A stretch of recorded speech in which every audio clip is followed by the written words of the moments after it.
How to block someone on Snapchat?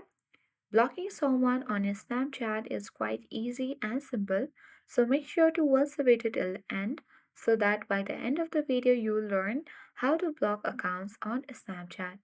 Now without any further ado, let's dive into the video.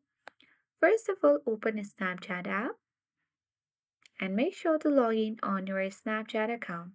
If you haven't created any account, then create one of them. Then tap on the chat icon at the bottom right corner of the screen. This will let you access to the chat section. Then you need to select any friend that you would like to block on Snapchat.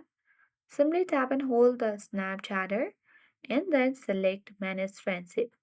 On this Manage Friendship box, you will see block as the first option only.